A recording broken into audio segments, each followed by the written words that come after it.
गुरुर् ब्रह्मा गुरुर् विष्णु गुरुर्देवो महेश्वरा गुरुर् साक्षात परब्रह्म तस्मै श्री गुरुवे नमः। दोस्तों, गुरु श्री स्वामी समर्थ रामदास जी ने एक किताब लिखी दासबोध, और उस किताब में उन्होंने सकारात्मक जीवन जीने के कुछ रास्ते बताए हैं और उसी रास्ते में बताते हैं कि नकारात्मक लोग कैसे होते हैं। और उन्होंने उस समय पे मूर्खों के बहुत सारे लक्षण अपनी उस किताब में बताए हैं। उन्हीं लक्षणों में से 13 लक्षण मैं आपको इस वीडियो के माध्यम से बताने वाला हूं। तो आइए शुरू करते हैं। दोस्तों, उन्होंने पहला लक्षण बताया है कि मूर्ख व्यक्ति खुद की स्तुति करने वाला होता है, जो सिर्फ आत्मस्तुति करता है, खुद की बढ़ाइयां मानता रहता है कि मैंने ये किया, मैंने वो किया, ये सब कुछ मैंने किया है, सब मेरे द्वारा हुआ है, मैं ही करता धरता हूं सब कुछ करने का।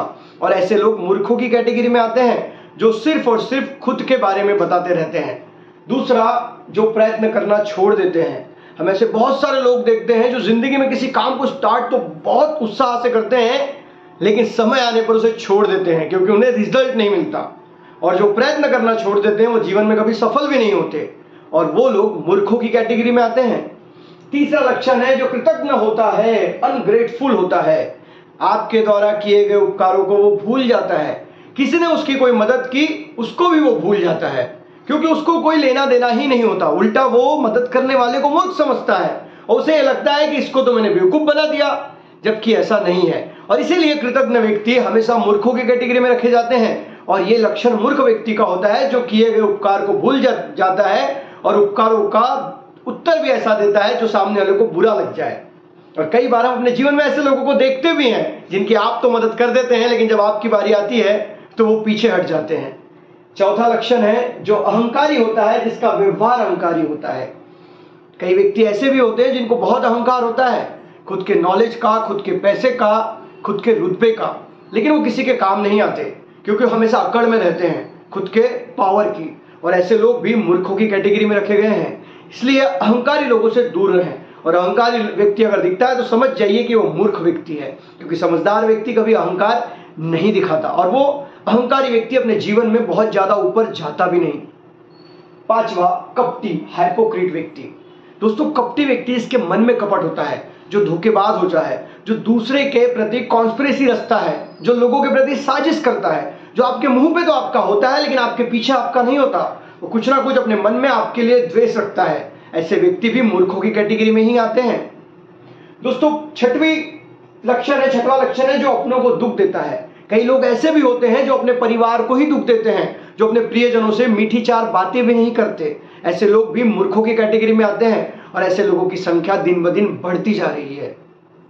दोस्तों, सातवां लक्षण है जो सिर्फ स्वार्थ दिखता है। अब आप कहेंगे इस दुनिया में स्वार्थी कौन नहीं है, तो क्या हर व्यक्ति मूर्ख है? जी नहीं, स्वार्थ होना चाहिए, हर व्यक्ति को होता है, लेकिन उस स्वार्थ में हम ये भूल जाते हैं कि हमने अपने स्वार्थ को पूरा करते समय दूसरे का बुरा नहीं करना चाहिए। लेकिन आज की दुनिया में स्वार्थी लोग इस हद तक जा चुके हैं कि वो सिर्फ अपना स्वार्थ देखते हैं और अपना स्वार्थ पूरा करते समय अगर दूसरे के साथ बहुत बुरा भी हो रहा है तो इस ओर ध्यान नहीं देते। इसलिए स्वार्थी व्यक्ति भी मूर्खों के कैटेगरी में ही आता है। दोस्तों, आठवां लक्षण है जैसी करनी वैसी भरनी, ये जिसको नहीं समझता। कई लोग इस नेचुरल सिद्धांत को नहीं समझते कि जैसा करोगे वैसा भरोगे, और इसीलिए ऐसे मूर्ख व्यक्तियों के साथ अगर गलत हो जाए तो वो दुखी हो जाते हैं। उन्हें लगता है यार पूरा जिंदगी में दुख मुझे मिला है, लेकिन कभी ये नहीं सोचते कि हमने जो बुरे कर्म किए थे उसी का बुरा फल हमें मिल रहा है। और ऐसे लोग भी मूर्खों की कैटेगरी में आते हैं। सीधा सा फंडा है, जैसा करोगे वैसा भरोगे। अगर अच्छा करोगे तो अच्छा होगा और बुरा करोगे तो बुरा जरूर होगा। आज नहीं तो कल होगा, लेकिन होगा जरूर। दोस्तों, 9वां लक्षण है दूसरों के दुख से खुश होने वाले लोग।